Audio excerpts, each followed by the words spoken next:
What is up, Facebook Live? Nice to see you all.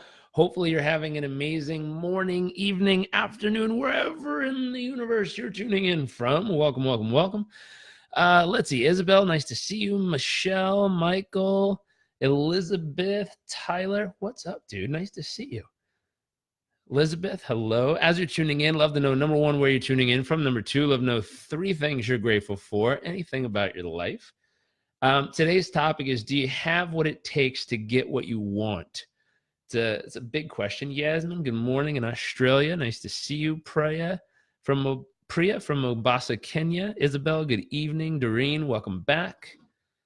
Nice to see you all. Elizabeth from Houston. Andrea from Portugal. Chrissy, nice to see you. So, real simple. As you're tuning in, number one, where you're tuning in from. Number two, love to know 3 things you're grateful for. Let's see. Good morning, Yasmin. Troy, welcome back. Nice to see you. Grateful for my family, expanded self-awareness in my life. Sarah from Australia, welcome back. Chrissy from Rhode Island. Sarah, good morning. Okay, so today's topic, Doreen from LA, welcome.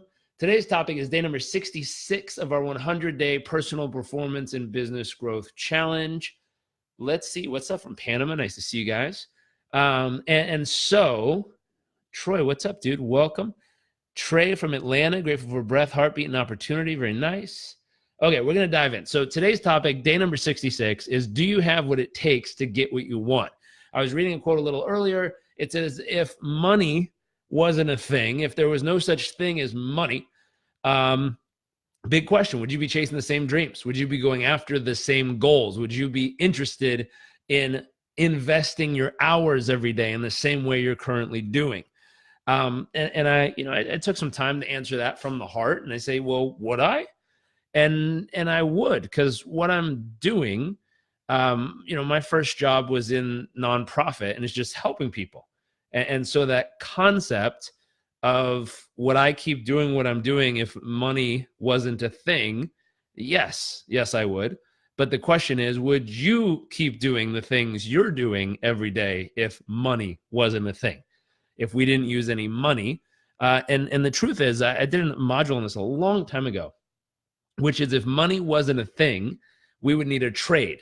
Back in the day, when you'd meet someone, they would say, what's your trade? And you were a tradesman or a tradeswoman, and you had something to offer of value to society in return for what it is that you needed to stay alive. So if you needed food, you'd go to the person who had food and you would trade them something. And you would have a trade. You'd either be a gatherer or a hunter. You'd be someone who you have access to something. And a lot of this stuff, if you start off, it's things that are within. And so I'd ask you, if you kind of dig inside of yourself, what is your trade? What is the thing you can offer? I remember when I was younger, going through school and getting my education, I was looking for what are the things I could offer that would be valuable to me and society, that if you were to pick me up, move me to the other side of earth, drop me in a place I've never been, where people don't speak the same language, I don't know anybody, and within 24 hours, I could add some type of value to the community that I'm in, so much so that I would have a place to stay, I would have some food to eat, and really, truly, I'd be able to become part of their village or part of society. Now, I've done this multiple times. I remember the first time I packed up and I took a trip around the world.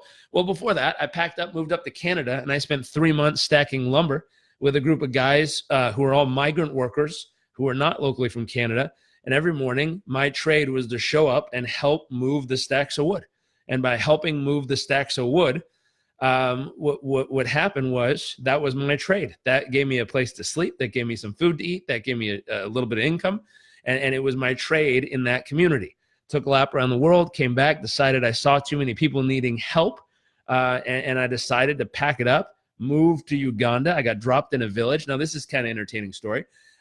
We did a week and a half of training on different things to localize ourselves to Uganda. Then they sent us out to our village. We were all in a big bus. There's about 14 people. Half were locals, half were from overseas. And they drove us, and we'd stop in a village. The bus door would open, and they'd say, you and you're in this village. So we'd stand up with our backpacks, kind of walked to the front, get off, wave bye to everybody, and the bus pulled away. And we turned around and we're like, well, this is our village. We didn't know anyone. We didn't speak the language. They did know we were coming because they had been notified that if they wanted volunteers, if they wanted people to come and help out in the village, to let us know. They said they wanted people, so we showed up. But the funny part is we were standing outside. No one showed up to greet us. There was no one there waiting for us. And so we're standing in the middle of a village kind of looking around like, who do we talk to? This is weird. So we stood there for a while, and then we kind of like just set our bags down and leaned up against the side of one of the buildings. And within a few minutes, well, not a few minutes, maybe a few hours, within a few hours of waiting there, the local police came over, walked over, and he said, what are you guys doing? And they was translating with one of the people with us who spoke a local language. And they were asking, what are you doing here? What are you doing? And they said, oh, we're volunteering. We moved here. We're supposed to be helping. There's supposed to be someone meeting us. And they said, who? And we had a name on a paper. We said, this person. They're like, I don't know. And so we ended up getting not arrested, but we got taken to jail. And so we were now sitting in the little jail of the village, kind of waiting for someone to come and claim us. And so we're sitting there and we're trying to figure out how can we add value to this community? Because right now we're just a random people that showed up. They don't know who we are. They brought us to the jail just to make sure they're looking after us and we're okay. And we waited and waited. And eventually this lady showed up and she had this little pile of pots and pans and a couple plates and a couple forks in her hand and a couple little glasses. And she walked up and she was like, hey, I'm so sorry I'm late. I had to finish doing something, but I brought this over. Here's your supplies. What this is a stack of supplies that was gathered. Each person in the village kind of put in a fork or a glass or a plate or a pan. So we gathered stuff so you guys could have it for your little home here. So here you go. So we grabbed that and they said, right this way. So we grabbed their packs and now we're walking in the dark down this dirt road. And she walks up to this old beat up schoolhouse with no doors or anything on it. We walk in and we look around and we're like, oh boy. We walked to the back of it and it had one room with a little door on it. And she unlocks it and goes, here you go. Come on in. This is your new home. So we were laughing. We're like, okay. So we're there. And the next day we wake up. There's no instructions. There's no people here to greet us and show us around and tell us what to do in the village. We have to take everything we learned about organic farming and how to till the soil and build up and the nutrients and do all these things. And we literally just walked out into a village where no one knew who we are. No one knew we were coming. No one knew what we were up to except for a very small group of people. And we had to go walk farm to farm and be like, hey, how you doing? Would you like to come to a free meeting down the road later this week that we're going to have where we're teaching, a few things on organic farming? And they would look at us and be like, because they didn't speak English. We're like, oh shit. So we'd go get our friend and be like, hey, can you come translate for me? Drag him over and we would say the same thing and he'd say something and the farmer would kind of be like, okay, and go on with his day. And we'd do our meeting and like 2 or 3 people would show up out of 20 we invited. And we're like, oh boy, this isn't working. And so little by little, we started to add value to the community. And once they figured out we were there to add value, we were there to help. Like we taught people how to build stoves out of mud, where you patch it together and build this whole little stove where the pot can sit on top and the fire can be underneath it. And there's a little chimney out the back of the hut kind of thing. So we built these stoves by mud and we showed people how to do them. And they were like, wow. And then one person would come tap us on the shoulder and they had a little picture of the stove that they drew. And they were like, can you do this in my house? We were like, yeah.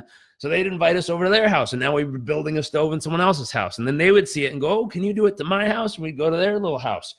And little by little by little, what caught on quickly is the fact that it wasn't that we had a bunch of money to dole out. It's because we had something of value to offer to the village. So person by person, we'd be invited to come and share that value with them.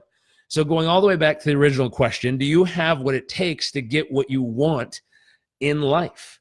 And I don't know what it is you want. I don't know what kind of life you want. If you want travel, adventure, if you want to learn things, go places, if you just want to have a shit ton of fun or do cool shit everywhere, it doesn't matter what you want. But the question is, do you know what your trade is that you can trade for that in order to have access to what it is that you need, want, desire?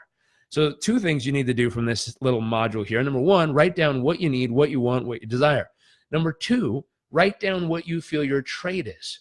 Now, I will jump back on tomorrow and we can dive into how you take whatever your trade is and trade it. Because what if you have a trade and you try to trade it with someone and they don't think it's valuable? They're like, fuck that, I'm not interested. What do you do? Well, I'll show you. I'll show you how to make it valuable, how to create more value within the trade you have.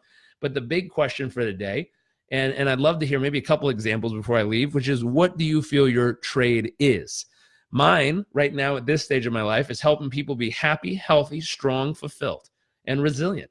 And I can show you little tiny things that you could literally do that in 3 minutes each day, I could get you to become a superhuman version of yourself. It's really simple stuff. I have a client right now. He's a very successful man up in New York or the tri-state area. He was struggling emotionally. He was struggling with sleep. He was struggling with his health. I showed him a couple things. He's been doing it every day for 3 minutes. This dude is like a different human 15 days later. He's crushing it in life. He's confident as hell. He's strong. He's resilient. He's kicking ass. And it's like, wow, something you do as easy as 3 minutes a day. Little tiny adjustments, little tiny things that make a huge difference in the chemistry of your body.